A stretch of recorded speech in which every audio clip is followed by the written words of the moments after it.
Bonjour à tous et bienvenue au webinaire Multifonctionnalité et performance des réserves d'eau pluviale d'irrigation, qui est le quatrième d'une collection de webinaires organisés dans le cadre du projet ClimaVège. Je suis Henri Prelon, je travaille à VG Police Valais et nous sommes chefs de file de ce projet. Je tiens avant tout à remercier les partenaires de ces travaux, Sophie Aymon de la Chambre d'agriculture des Pays de la Loire, qui les a coordonnés, Brigitte Pelletier du CDDM, Valérie Equet de l'IMT Atlantique et Ninog Maréchal de la Chambre d'agriculture de Bretagne, en lien avec Braise Irrigation et l'UOPLI. Je vous rappelle les modalités pratiques de fonctionnement du webinaire. Si tu veux bien, Sophie, passer à la diapo suivante.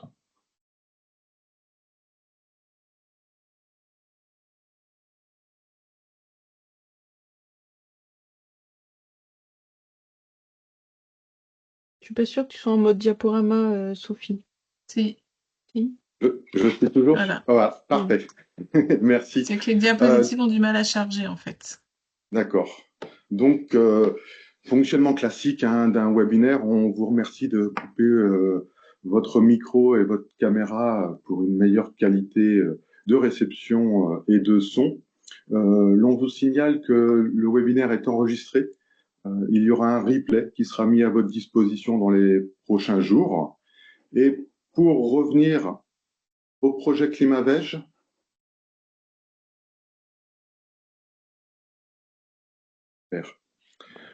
ClimaVège est l'association de deux mots, climat et végétal. Il porte sur la transition et la durabilité des systèmes de production végétale face au changement climatique. C'est un projet qui a démarré fin février 2021 pour une durée de 4 années. Il comprend 24 actions de recherche et d'expérimentation et il implique 80 partenaires. C'est un projet qui est cofinancé par les partenaires et par les deux régions, le Conseil régional des Pays de la Loire d'une part et le Conseil régional de Bretagne, accompagné de l'ADEME d'autre part. Vous l'aurez compris, les travaux se terminent et c'est la raison pour laquelle cette collection de webinaires est organisée, permettant ainsi aux pilotes d'action, accompagnés de leurs partenaires, de vous présenter les résultats acquis durant ces 4 années. Je vais maintenant m'éclipser et laisser la main à Sophie pour l'animation du webinaire. N'hésitez pas à poser vos questions via le chat, le petit bouton discussion en haut de l'interface. Nous relayerons vos questions aux intervenants en fin de présentation. Bon webinaire à tous. Donc, bonjour à tous. Donc, je suis Sophie Aymon. Donc, je suis chargée de mission irrigation à la Chambre d'agriculture des Pays de la Loire. Donc, l'ordre du jour de ce séminaire, en fait, c'est de vous présenter, donc, dans un premier temps, les multifonctionnalités des plans d'eau d'irrigation. Donc, c'est Ninoc Maréchal de la Chambre d'agriculture de Bretagne qui vous présentera cette partie-là. Ensuite, il y a une partie, en fait, sur les réserves d'eau de pluie expérimentales, donc avec une approche à la fois quantitative et qualitative. Donc présentée par Brigitte Pelletier du CDDM et Valérie Equet de l'IMT Atlantique. Ensuite, j'enchaînerai donc sur la partie biodiversité des plans d'eau d'irrigation bâchée, donc une étude qui a été faite sur 2023. Et ensuite, on terminera avec une approche des démarches de co-conception et la conclusion de ce webinaire. Et donc, il y aura une partie, évidemment, questions à la fin. Donc, au niveau des différentes étapes du projet, donc il y a donc la partie à l'échelle du territoire, donc sur la multifonctionnalité, la biodiversité des plans d'eau d'irrigation. Donc sur cette partie-là, il y a donc aborder la création et la gestion des plans d'eau d'irrigation, donc au travers de la multifonctionnalité.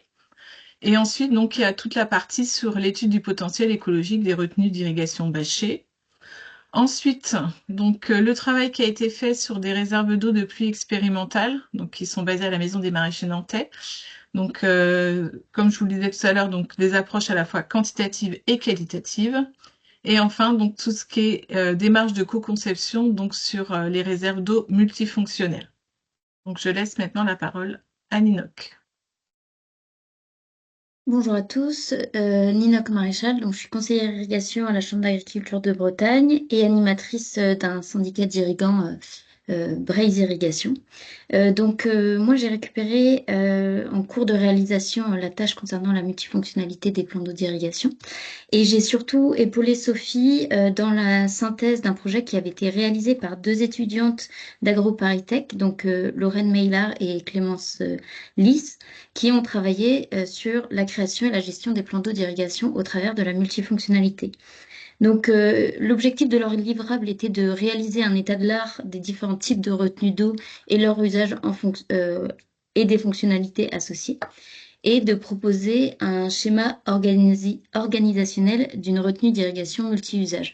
Donc aujourd'hui, moi, je vais vous présenter ce schéma organisationnel qui est un moyen de synthétiser des grands éléments à prendre en compte dans la réalisation d'ouvrages multifonctionnels.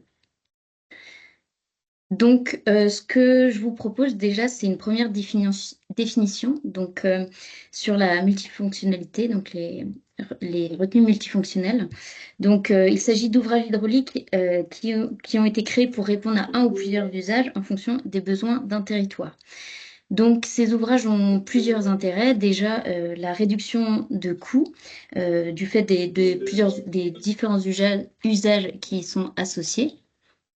Ensuite, il s'agit là d'une nouvelle ressource qui donc est disponible pour les différents usagers. Et aussi, c'est des projets qui peuvent permettre de faciliter l'intégration de l'ouvrage dans le territoire et le rendre plus acceptable à l'ensemble des acteurs et des usagers du territoire concerné. Cependant, la mise en place de ces ouvrages nécessite plusieurs points de vigilance. Donc là, c'est ce que j'ai voulu vous illustrer avec la flèche en vert clair à droite. Déjà, il faut savoir que chaque usage va impacter la dynamique des plans d'eau, donc son remplissage et son niveau d'eau en fonction de la période de l'année, ce qui nécessite de hiérarchiser les besoins et les utilisations en fonction de la période de l'année. Donc, c'est dans cet objectif de clarifier un peu la place de chaque acteur que les étudiantes ont proposé un schéma organisationnel afin de voilà, proposer un outil facile à mettre en place. Donc, ce schéma, il a été appliqué à 3 cas concrets, donc de retenues déjà existantes. Donc, je vais vous le présenter par la suite. Ouais. Je suis en train de charger, mais c'est pareil, il y a un problème de charge. Diaporama. Ah, c'est bon. Ok, parfait, je te remercie. Donc voilà le schéma organisationnel que les étudiantes ont proposé. L'objectif, c'est pas de le reprendre à 100% comme ça. Il est évidemment modifiable en fonction de vos contextes. Donc déjà, il se divise en 3 grandes parties. Donc la partie contexte qui va reprendre la localisation du site et le cadre dans lequel il s'intègre. Donc ça peut être au niveau région, départemental. Ensuite, on va décrire rapidement le porteur du projet et son statut, avec les différents usagers et les besoins en termes d'accès à l'eau. Et puis ensuite, on aura plutôt le cadre réglementaire et les démarches à suivre pour développer le projet et le maintenir dans la durée. Et puis le cadre de droite, c'est vraiment spécifique à la gestion. Là, on va reprendre voilà, la méthode qui a été choisie pour contractualiser la coopération entre les différents usagers, l'entretien, les investissements liés au maintien de l'ouvrage et les performances environnementales. Et enfin, les freins et limites au développement des projets. Donc en fait, là, comme je vous disais, dans leur rapport, elles ont détaillé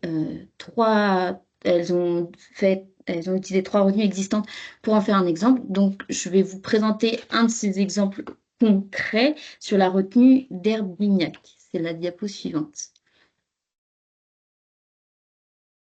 Ok, parfait. Alors voilà, ça c'est un exemple. Donc j'ai synthétisé le schéma qu'elles avaient réalisé sur l'exemple pour que voilà, ça soit pas trop chargé. Donc, c'est un type d'application. Donc là, il s'agit, pour un peu de contexte, de la retenue d'Herbignac qui lie les irrigants d'une CUMA à la laiterie d'Agrial, donc à Herbignac en Loire-Atlantique. Donc l'industrie a été contrainte de trouver des solutions concernant le rejet des eaux d'usine dans le milieu entre le mois de juin et octobre, et c'est là qu'ils se sont tournés vers les irrigants pour leur proposer donc cette ressource d'eau qui leur était en excédent. Donc aujourd'hui, la laiterie, elle est très engagée dans les investissements liés à cet ouvrage et à l'irrigation. Et aussi garantit un suivi de la qualité de l'eau afin de pouvoir pratiquer une irrigation, enfin que l'eau soit adaptée à l'irrigation pratiquée. Donc là, on va retrouver la partie contexte avec le dimensionnement rapide des ouvrages et les usagers concernés. Ensuite, on va voir le cadre et la démarche. Donc voilà, là, on a précisé que la mise à disposition des terrains, le financement des infrastructures, et puis voilà, le lien financier entre les usagers. Et puis après, la partie un peu plus chargée, c'est la partie gestion. Donc la partie convention, dans ce cas-là, c'est des conventions entre la laiterie et le groupement d'irrigants. Avec la laiterie et la mairie pour les terrains, et puis entre les irrigants pour les prélèvements. Ensuite, il y a la partie entretien. Donc voilà, on détaille, c'est là que va être détaillé qui fait quoi, qui se charge de quoi. Et puis la partie investissement pour maintenir la performance de l'ouvrage et où augmenter cette performance. Et puis la partie performance environnementale, donc ça c'est toujours intéressant de l'intégrer dans les projets. Ça permet justement une meilleure intégration dans le territoire et, euh, et voilà, du coup, là, dans ce cas-là, il y avait eu des inventaires faune qui ont été effectués, notamment sur l'observation d'oiseaux. Et puis enfin, là, c'était les détails des freins et limites de ce projet-là. Donc voilà, là, elles ont notamment souligné qu'il y avait des difficultés au niveau de la gestion entre les irrigants, que ça nécessitait voilà, un responsable bénévole pour faire le lien. Donc, voilà un exemple concret de comment utiliser cet outil. Donc, il peut être utilisé comme ça dans le cas où le projet est déjà finalisé. Voilà, ça peut être un outil à présenter à d'autres structures. Mais il peut être aussi utilisé comme un outil de tableau de bord, en fait, qu'on va remplir au fur et à mesure du projet que vous souhaitez mener à bien. Et il est modifiable, évidemment, selon vos besoins. Voilà pour moi. Mais je vous remercie de votre attention et je laisse la parole aux prochains intervenants.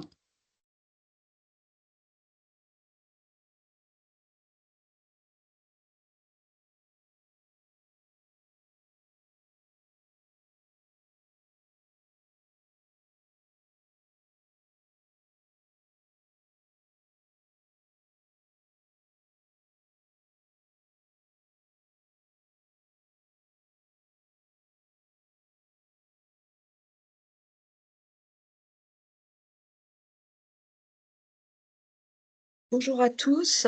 Moi je suis Brigitte Pelletier, je suis directrice technique du CDDM, qui est le comité départemental de développement maraîcher, et je suis aussi animatrice de l'ARELPAL, Association régionale d'expérimentation légumière des Pays de la Loire. Et donc mon intervention sera en duo avec Valérie Equet de l'IMT Atlantique. Alors nous allons vous parler de l'évaporation en fonction des différents types de couverture et l'expérimentation qui a été réalisée à la Maison des Maraîchers. Nous avons choisi de travailler sur les réserves d'eau pluviale car la question des évaporations liées à ces réserves ou bassines était très récurrente. Donc, tu peux passer de diapo, Sophie. Donc, grâce à un partenariat possible avec l'IUMT, nous avons pu proposer des expérimentations sur les différents types de couverture, mais aussi pour évaluer les solutions permettant d'avoir une bonne conservation de l'eau de qualité. Donc, au final, l'idée était d'avoir une gestion efficace des réserves. Donc, dans l'expérimentation, l'eau remplissant les réserves est de l'eau de toiture et nous n'avions aucun prélèvement dans la nappe, avec comme premier effet un recyclage de l'eau perdue. Le travail d'évaluation de la faisabilité d'autonomie des réserves en eau en fonction de la surface a été fait à partir de l'eau récupérée sur une serre de 3600 m². Et les plantes cultivées dessous cette serre étaient une succession de cultures maraîchères à cycle court, c'est-à-dire des cultures de mâches, radis, jeunes pousses de salade ou d'épinards. Concernant la recherche de solutions pour une bonne préservation de l'eau dans les réserves, nous avons travaillé avec des bassins étanches, donc en géomembrane, pour éviter, pour limiter tout ruissellement externe et pouvoir réaliser des mesures à la fois en analyse physico-chimique et bactériologique de l'eau. Pour cela, 3 réserves ont été construites. Donc, les 3 réserves font 200 m² et 2,50 m de profondeur avec des contrôles des volumes entrants et sortants. Donc, on présentera, les réserves ont été installées en février 2022 et c'est vraiment en 2023 que la partie quantitative a pu être analysée parce que le dispositif n'était pas forcément très facile à mettre en place pour qu'il y ait exactement la même quantité d'eau qui rentre dans chaque réserve. 3 couvertures ont été testées, enfin 3 types de couvertures ou pas ont été testés. Donc en premier lieu, un témoin non couvert, qu'on appellera dans la suite de la présentation air libre. Une couverture étanche, alors étanche, quasiment étanche, il s'agit d'hexagones chevauchables qui couvrent environ 100% de la surface. Alors parfois beaucoup plus quand le bassin se vide et parfois quand il est très plein en période très pluviale, on n'est pas tout à fait au 100%. Et la troisième couverture était de la couverture végétalisée qui représente 50% de la surface du bassin. Alors 50% pour des raisons de coût et aussi pour garder toujours de l'eau dans le bassin et protéger nos plantes.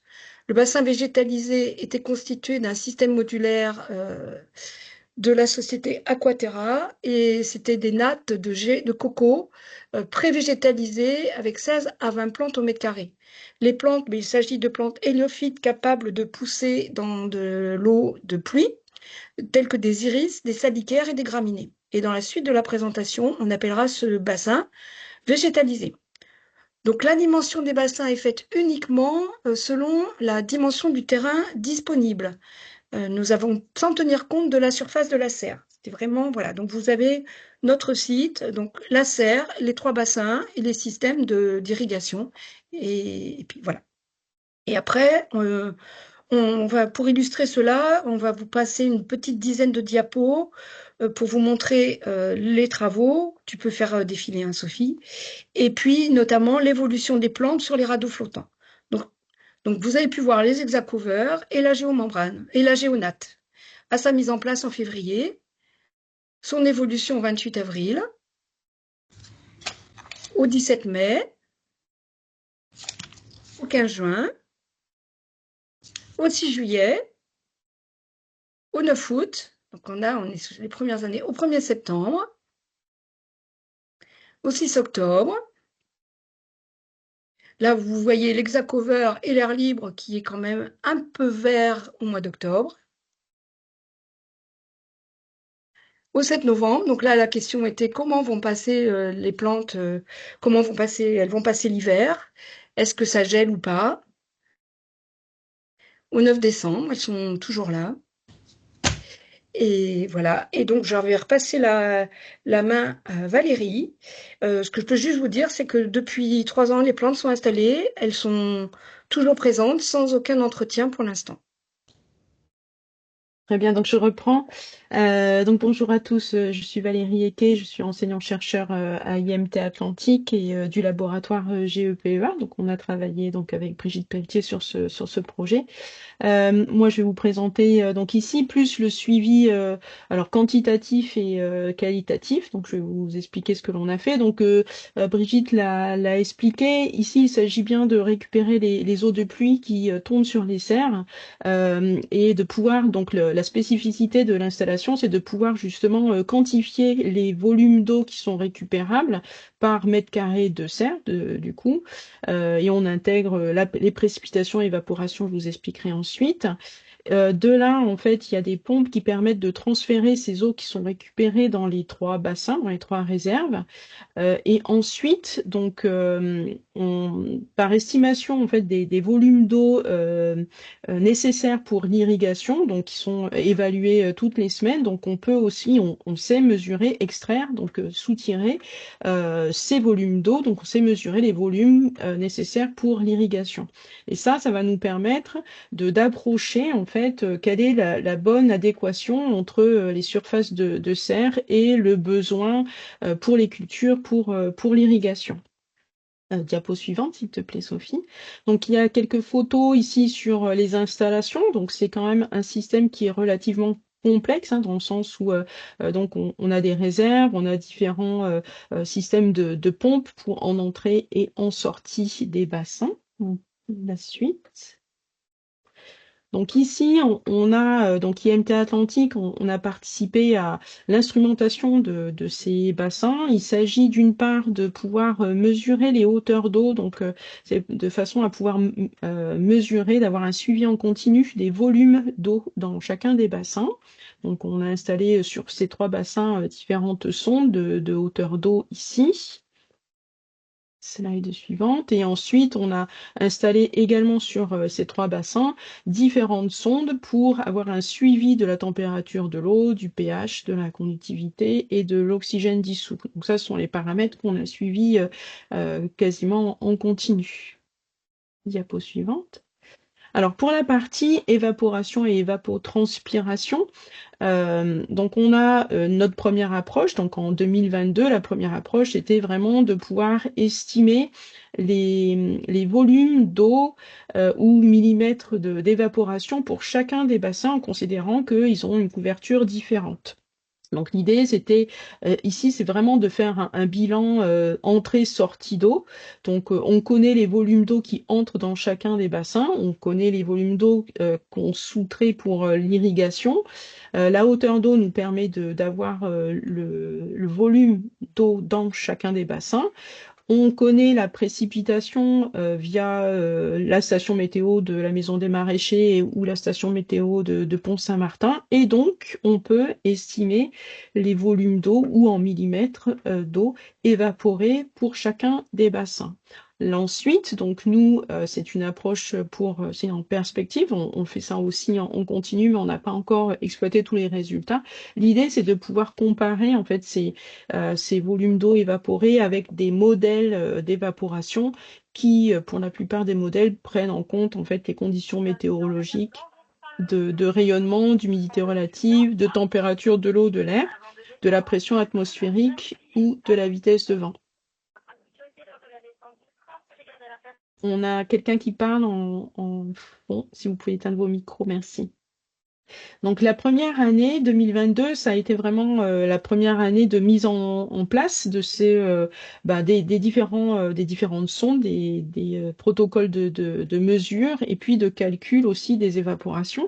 Donc sur cette première année, donc il y avait des choses qui étaient encore à caler, mais elles nous semblent intéressantes parce que donc sur les 4 mois que vous voyez ici de mai à août 2022, où on a eu quand même des températures, un été assez chaud. Donc on a fait une première estimation des évaporations par bassin. Donc en vert, c'est le bassin végétalisé avec la couverture végétale. En bleu, c'est le bassin sans couverture, donc air libre. Et en gris, c'est le bassin qui est couvert avec les hexacovers.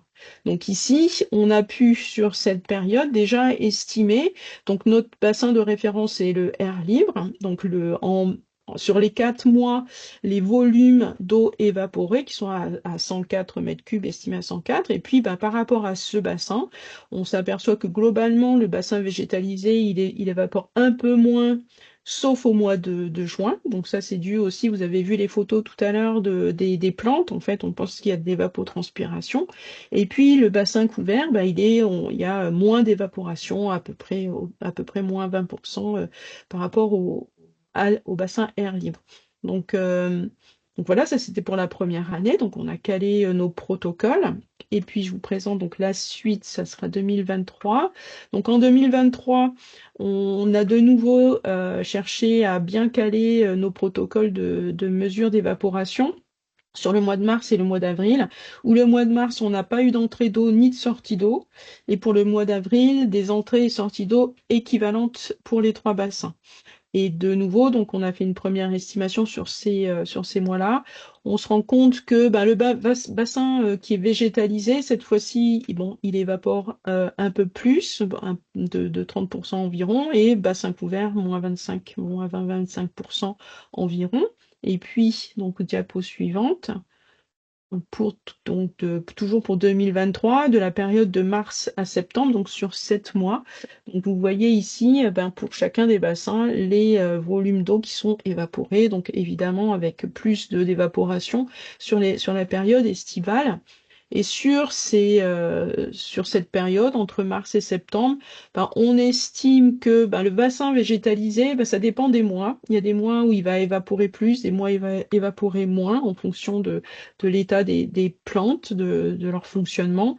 Et puis pour le bassin couvert, on reste toujours sur à peu près moins 20% d'évaporation. On a fait un suivi sur 2024 aussi. Donc on n'a pas encore toutes les données ici, donc c'est de mars à septembre. L'année a été un peu différente dans le sens où elle a été moins chaude, donc le profil est un petit peu différent pour les mois d'été, mais globalement on va retrouver donc ici le bassin végétalisé pour 2024, donc a évaporé moins que le bassin air libre, et de même pour le bassin couvert. Et de nouveau, donc pour le bassin végétalisé, en fait on a des fluctuations des fois plus, des fois moins, c'est aussi en fonction de la couverture végétale. Donc, diapo suivante. Donc ici, l'idée, c'était de... Ah, tu n'as plus de transparent. Donc, ouais, celui-là, oui, très bien. Donc ici, l'idée, c'est de pouvoir estimer, de comparer les volumes qui sont interceptés d'eau de pluie qui sont interceptés sur chacun des bassins par rapport aux volumes qui sont évaporés, par rapport aux volumes qu'on arrive à collecter des serres et qui rentrent dans les bassins, et les volumes qui sont utiles à l'irrigation.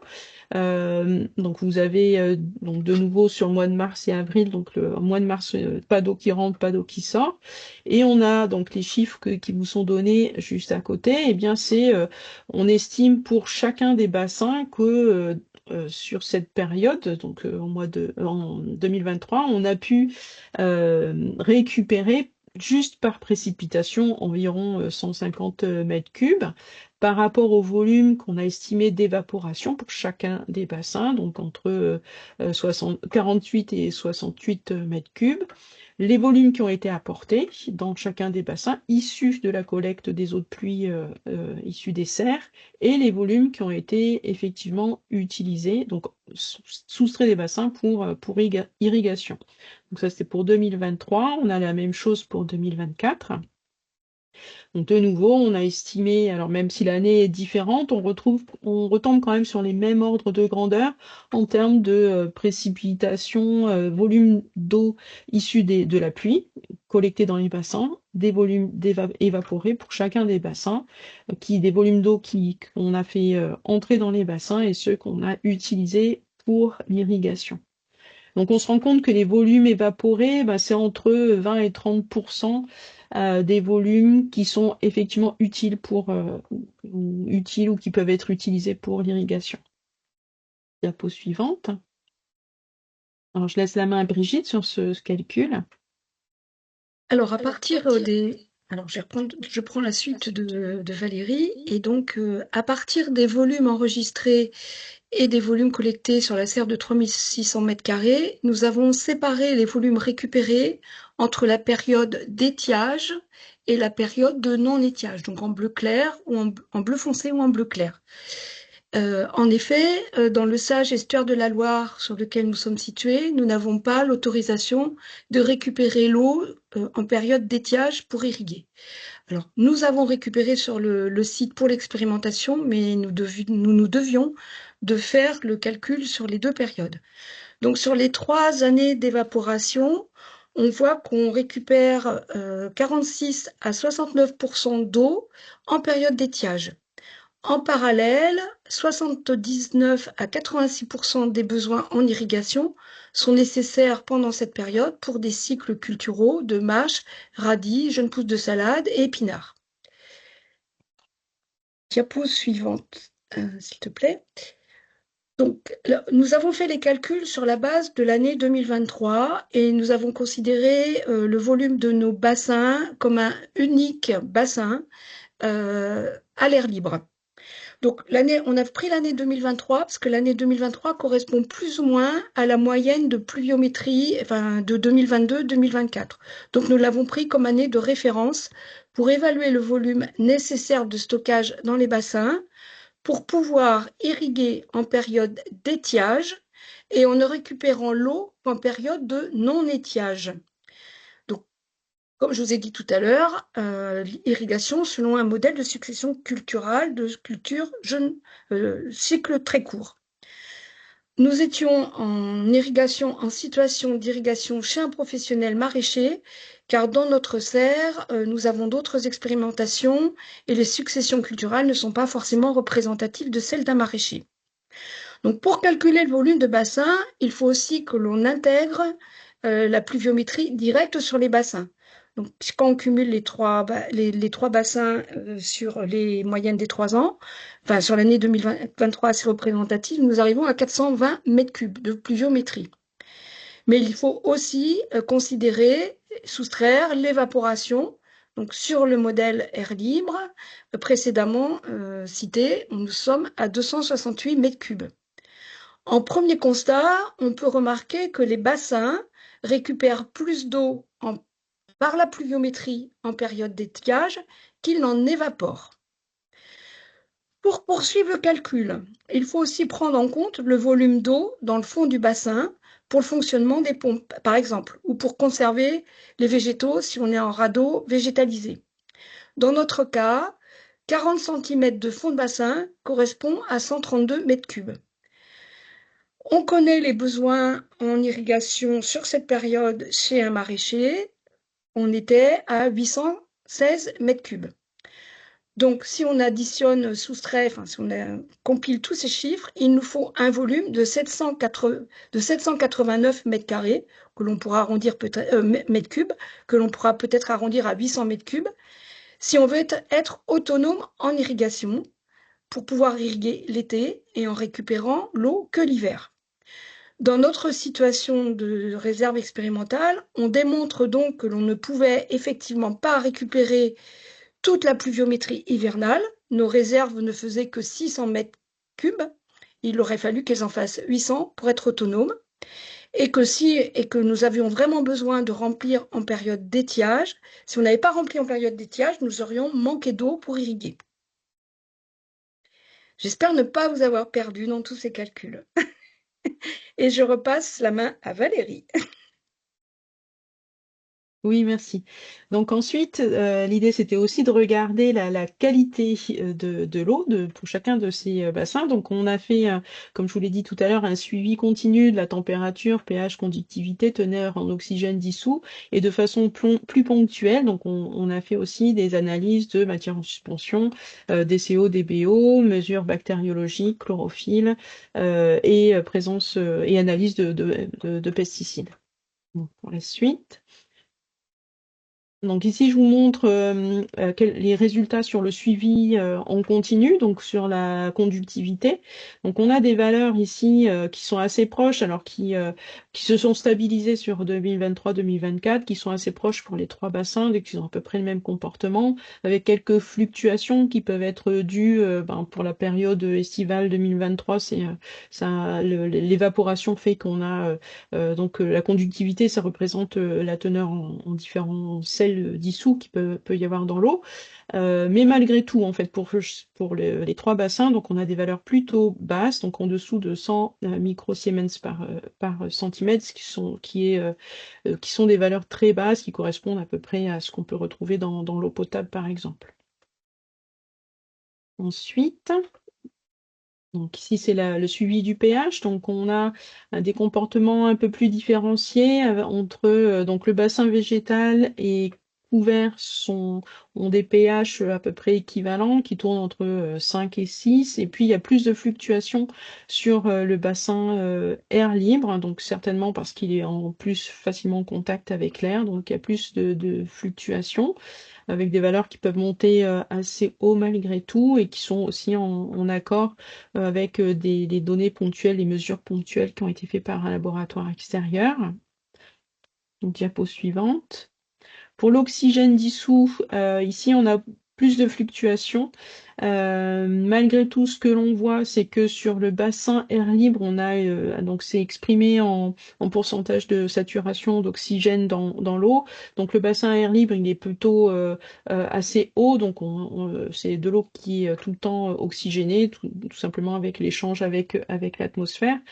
Et puis on a plus de fluctuations sur le bassin végétalisé et le bassin couvert probablement aussi dû au cycle des végétaux et peut-être présence de microalgues dans l'eau. Et donc, l'idée est de dire qu'on a une forte fluctuation de l'oxygène dissous malgré tout, mais quelque part, donc il suffit juste, quand on soutient l'eau, d'aérer, de mélanger l'eau pour de nouveau pouvoir l'oxygéner. Diapo suivante.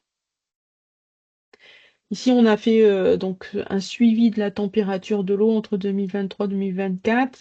Ce que l'on voit, c'est qu'en fait, on a bassin végétalisé et air libre qui sont très proches. Et pour le bassin qui est couvert, eh bien, on a, alors ça a été un peu une surprise pour nous, mais on voit que on a une température de l'eau qui est systématiquement en dessous des deux autres bassins, de 1 à 2 degrés d'écart l'hiver jusqu'à 3 à 4 degrés d'écart en été, ce qui peut expliquer aussi qu'il y a moins d'évaporation sur ce bassin-là. Et on n'a pas observé de gelée dans les bassins en hiver. Diapo suivante. Donc ici, on a les mesures d'autres paramètres physico-chimiques. Donc ce sont des campagnes de mesures qui sont faites régulièrement. Donc entre 2022 et 2024, donc on a une dizaine de campagnes de mesures. Matière en suspension, DBO, DCO, hydrogénocarbonate, carbonate. On a de la conductivité de nouveau, les titres alcalimétriques. Je vais assez vite sur ce diapo-là parce qu'en fait, on se rend compte que les valeurs sont plutôt basses, donc l'eau est faiblement chargée, qu'on a des valeurs assez proches pour les trois bassins, un peu plus fluctuantes pour le bassin air libre, mais malgré tout, des valeurs assez basses. Et pour la suite, je te relaisse la main, Brigitte. Oui, mais je pense qu'il n'y a pas une diapo qui a sauté. Mm. Il devait y avoir les pesticides avant. C'est après, je C'est après, pense. ok. Non? Je pense. Regarde, Oui, tu as non, raison. c'est Non, avant, tu as oui. raison. Voilà, Alors, c'est là. Oui, très voilà, bien. donc pour compléter l'étude, nous avons analysé semestriellement les produits phytosanitaires individuellement dans les trois bassins. Donc sur les 4 campagnes d'analyse, on note qu'il y a présence ponctuelle de phytosanitaires dans les bassins, dans les trois, avec une variété de molécules détectées. Alors, je ne vais pas vous faire toute la liste, mais vous voyez du méthallaxyle, propisamide, méthobromuron, méthaldéhyde, prosulfocarbe, etc. Et pour la plupart, ces molécules ne sont pas utilisées sur notre site. On retrouve systématiquement du dinitrophénol, de la propisamide et méthallaxyle dans les trois bassins, avec des valeurs des concentrations faibles, proches des valeurs de limite de qualité d'eau potable, qui est à 0,5 microgrammes par litre pour la somme des pesticides et 0,9 si on intègre les métabolites pertinents. On note une présence moins importante dans le bassin végétalisé, donc il a peut-être un effet de phyto ou auto-épuration. Donc là, nous allons procéder à des analyses complémentaires. Dans les suivis bactériologiques, nous avons recherché les E. coli, les salmonelles et les listeria avec des analyses au trimestre. Nous n'avons jamais détecté de présence de listeria, mais des possibles contaminations des bassins en colis et en salmonelle, assez aléatoires, avec notamment une forte présence de colis une seule fois dans le bassin végétalisé, Alors, il est à noter que dans ce bassin, il y avait plus de grenouilles, plus de vie, et enfin, voilà. Donc, il est nécessaire de poursuivre les analyses sur le long terme. La suivante. Donc, comme je viens juste de le dire, les grenouilles sont arrivées d'abord dans le bassin végétalisé, avec les lentilles d'eau en même temps. Et par contre, les grenouilles ont colonisé tous les bassins, y compris les hexacovers. Le suivi de chlorophylle permet de voir que l'on a des algues euh, un petit peu dans tous les bassins, euh, plus en végétalisé en air libre, mais ça ne semble pas très significatif. En conclusion, en première conclusion, donc les bassins ont des comportements en termes de pH qui sont peu différents, aussi bien en pH, en concentration d'oxygène dissous, en température, mais aucun de ces facteurs ne constitue une limite à l'utilisation des différents types de couverture. Le suivi en pesticides en micro-organismes n'indique pas non plus de contre-indication, mais un suivi complémentaire peut être quand même utile et parfois peut-être des compléments de traitement comme de l'oxygénation pour équilibrer ces bassins. Les valeurs d'évaporation sont plus faibles dans le bassin couvert, en étant peut-être un peu plus basses que ce que l'on imaginait au départ, puisqu'on a des valeurs qui vont on économise de 20 à 30% d'évaporation. Concernant le bassin végétalisé, le comportement du végétal est dépendant des conditions météo et du temps de vie des plantes. Leur évaporation, la différence est variable d'une année sur l'autre.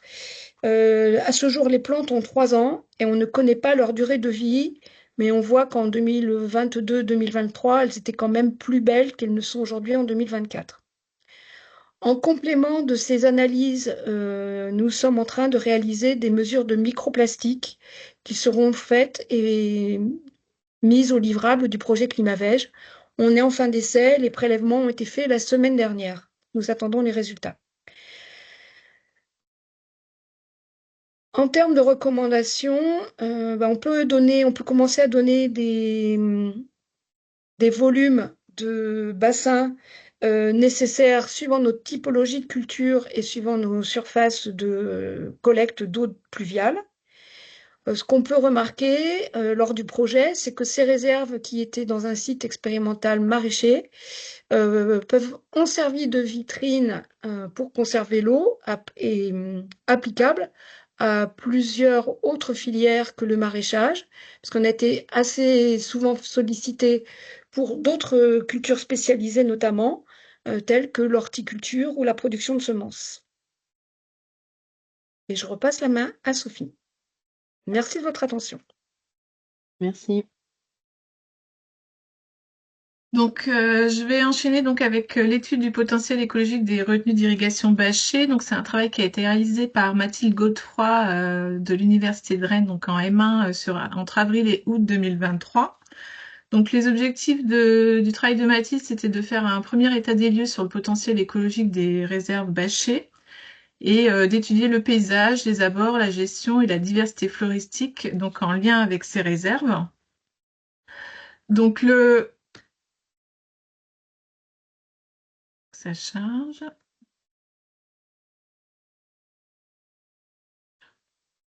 Donc sur ce travail-là, en fait, il y avait un premier travail de bibliographie qui avait été fait où il avait été identifié qu'en fait, il y avait peu d'informations sur les réserves d'irrigation bâchées, que ça soit sur l'étude des communautés végétales ou à la fois sur justement ce paysage, les abords des réserves ou cette gestion de la flore au niveau de ces réserves.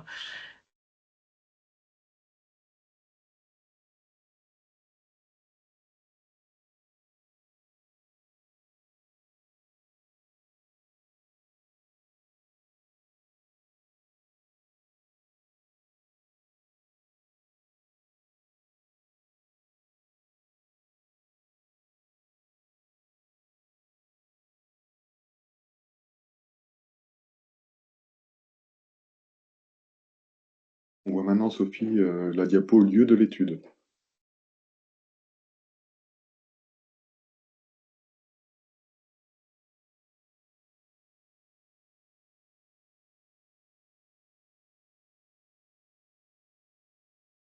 Pardon, je vois Et que mon pour- micro s'est recoupé, autant pour moi.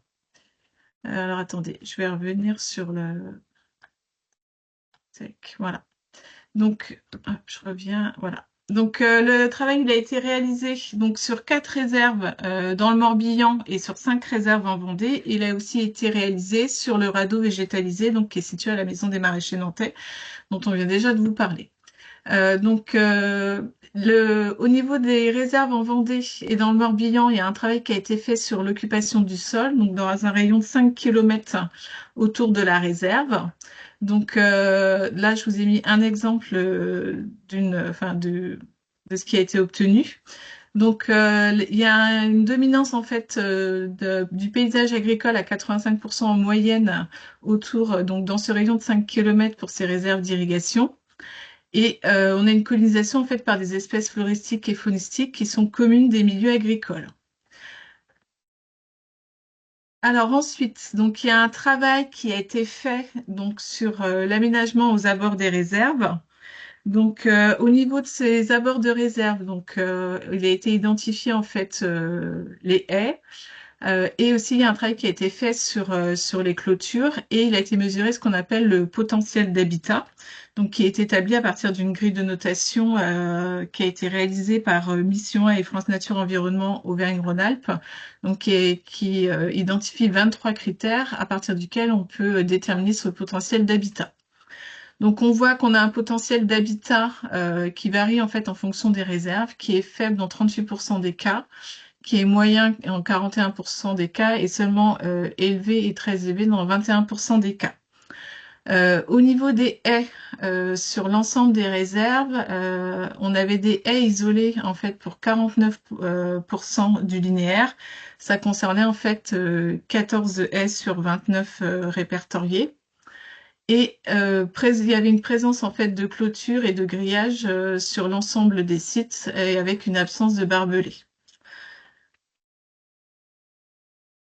Alors ensuite, donc il a été identifié au niveau des aménagements aux abords des réserves, ce qu'on appelle des échappatoires. Donc ces échappatoires, ils ont pour but de permettre à la faune de remonter la paroi des réserves. Donc il y a 3 types d'aménagements qui ont été identifiés. Donc soit des sacs de lestage avec grillage, soit un aménagement en pente douce, soit des grillages à mailles fines. Alors ensuite, donc il y a eu un travail de fait donc sur les communautés végétales et l'équitabilité. Donc sur les communautés végétales, donc il y a 2 paramètres qui ont été mesurés, c'est la richesse spécifique et ce qu'on appelle l'indice de Pielou, c'est-à-dire l'abondance relative d'une espèce à l'intérieur d'une communauté. Donc sur le graphique de droite, donc c'est la richesse spécifique. Donc en fait la richesse spécifique, on note en fait qu'elle varie peu entre les sites. Il y a seulement 2 sites qui avaient une richesse spécifique significativement différente par rapport aux autres. Et on a une moyenne et une médiane qui est de 9 en fait pour cette richesse spécifique. Les espèces identifiées, ce sont des espèces qui sont caractéristiques des milieux agricoles. Et ces espèces caractéristiques, en fait, elles sont différentes d'un site à l'autre. Si maintenant on prend la partie, donc il y a les 3 zones qui ont été étudiées, donc le bord de la réserve, la digue et la périphérie, qui est indiqué comme autour sur le graphique. Et en fait, là, on voit qu'il y a une différence significative entre la zone autour et la zone bord. Et par contre, la digue, elle, ne présente pas de différence significative par rapport aux 2 autres. Et on voit qu'il y a plus d'espèces, en fait, au bord de la réserve qu'au niveau de la périphérie. Donc, au niveau de l'abondance relative d'une espèce à l'intérieur d'une même communauté, en fait, il n'y a pas de différence significative. C'est-à-dire qu'en fait, il n'y a pas une espèce qui prend le pas sur une autre et donc il n'y a pas de déséquilibre à l'intérieur d'une communauté. C'est la même chose, en fait, qu'on observe quand on prend les trois espaces aux abords de réserve. Alors maintenant, donc sur le radeau végétalisé, Donc le radeau végétalisé, au départ, il y avait il y avait 5 espèces présentes sur les 12 potentielles. Donc vous avez la liste en fait, voilà. Donc ce sont des espèces héliophytes, hein. Et donc il a été identifié 20 nouvelles espèces qui se sont installées en fait entre le moment où le radeau a été mis en place et l'étude faite en 2023.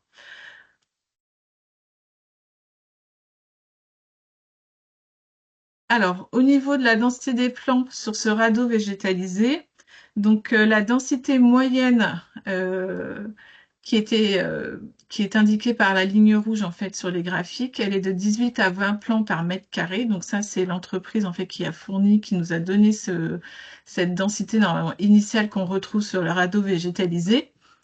Et on voit en fait, donc là vous avez l'ensemble des espèces sur le graphique de droite, au milieu les espèces installées avec le radeau et sur les espèces nouvellement installées sur le graphique de droite. Donc sur les espèces installées avec le radeau, on était à 85 pieds par mètre carré en moyenne en fait, hein, sur l'ensemble des études. Et sur les espèces nouvellement installées, en fait, on a aussi une bonne dynamique avec en moyenne, en fait, à chaque fois, on se retrouve avec une moyenne supérieure avec par rapport à la densité initiale qui avait été annoncée. Et on voit que pour les espèces nouvellement installées, en fait, on observe une bonne dynamique puisqu'en fait, au fur et à mesure des observations, on a une densité en fait qui a augmenté sur ce radeau végétalisé. Alors sur la faune, une petite parenthèse sur la faune. Donc il n'y a pas eu de suivi spécifique de fait. En fait, il y a juste quelques éléments observés au cours des différents passages, que ce soit sur les réserves dans le Morbihan et en Vendée, ou que ce soit sur la faune sur le radeau. Donc, aux abords des réserves, donc c'est soit identifié au moment des relevés, soit en fait ce qui a été indiqué par les exploitants agricoles qui utilisent les réserves. Donc, des oiseaux d'eau qui ont été observés, des amphibiens, des mammifères et des invertébrés. Et sur la faune au niveau du radeau, donc Brigitte a déjà parlé des grenouilles, voilà, et on a aussi retrouvé des traces de ragondins sur, sur cette réserve. Alors au niveau des conclusions, donc au niveau des réserves bâchées, donc il y a un potentiel écologique sur ces sites qui n'est pas négligeable. Néanmoins, la mise en place d'aménagements adaptés et d'une gestion plus favorable à la biodiversité sont concevables. Et pour avoir une idée plus importante sur le potentiel écologique, il y a un travail plus approfondi sur la faune qui pourrait être fait. Au niveau du radeau végétalisé, donc il y a une bonne dynamique de colonisation de la communauté végétale. Donc il y a aussi différents pollinisateurs qui ont été notés en plus de la flore et beaucoup d'odonates et d'amphibiens avec aussi l'observation d'une couleuvre à collier qui a été faite. Voilà. Donc par rapport à si on croise en fait les deux, la mise en place du radeau végétalisé en fait semble être un élément pertinent en fait pour étendre le potentiel écologique de ces réserves d'irrigation bâchées, sachant qu'en plus on avait en fait un miroir d'eau suffisamment important pour pouvoir installer ce type de matériel. Alors ensuite, donc sur la dernière partie, donc sur la partie de démarche de co-conception des réserves multifonctionnelles. Donc l'objectif ici, c'était de vous définir la co-conception et de proposer une méthodologie. Alors au niveau de la définition de la co-conception, donc il y a pas mal de synonymes en fait qui sont utilisés pour ce mot de co-conception. On retrouve en fonction des ressources biblio, soit le terme de co-création ou de conception participative, et on peut parler aussi de concertation. L'idée, en fait, à partir de là, c'est d'avoir un travail partagé et collectif, de l'émergence, en fait, du projet aux décisions finales qui peuvent être prises concernant ce projet. Alors, au niveau de la méthodologie proposée, donc là, c'est une proposition, hein. Donc, dans un premier temps, c'est définir l'objectif du projet, c'est-à-dire quelles réserves pour quels usages, puisque si on parle de multifonctionnalité, c'est-à-dire qu'on va avoir au moins 2 usages à cette réserve. Important d'identifier les différents acteurs impliqués, qu'ils soient directs ou indirects, et des décisionnaires, donc qui va prendre la décision finale en fait sur ce type de projet. Donc en acteurs identifiés, la liste n'est pas exhaustive, il y a forcément les usagers de la réserve, les collectivités, l'administration, notamment pour tout ce qui est volet réglementaire. La nécessité d'organiser une concertation, c'est-à-dire qui fait quoi, comment, est-ce qu'il faut instaurer un copil, voilà, plein de possibilités par rapport à ça en termes d'organisation. Ensuite, on met en place cette concertation, c'est-à-dire qu'on recherche des solutions adaptées par rapport à l'objectif du projet et ne pas perdre de vue que au fur et à mesure de la concertation, bien que l'objectif de départ il peut évoluer, c'est-à-dire que on peut identifier notamment des nouveaux usages. Et ensuite, donc, la décision finale qui est prise par les décisionnaires, qui correspond bien entendu à une solution commune à ce projet. Alors, au niveau de la conclusion générale de ce webinaire, donc, on vous a présenté des exemples de multifonctionnalités existants. Donc, on a identifié, il y a aussi des recommandations qui ont été faites sur la gestion des réserves d'irrigation en termes de surface de collecte et de volume de bassin, des recommandations sur les aménagements favorables à la biodiversité autour des réserves bâchées, et des recommandations sur la mise en place d'un nouveau projet d'une réserve multifonctionnelle. Et en fait, l'idée, avec tous les éléments qu'on a récoltés au cours de cette tâche, c'est de rédiger en fait un guide de recommandation qui sera en fait le livrable final de la tâche 4.3. Merci.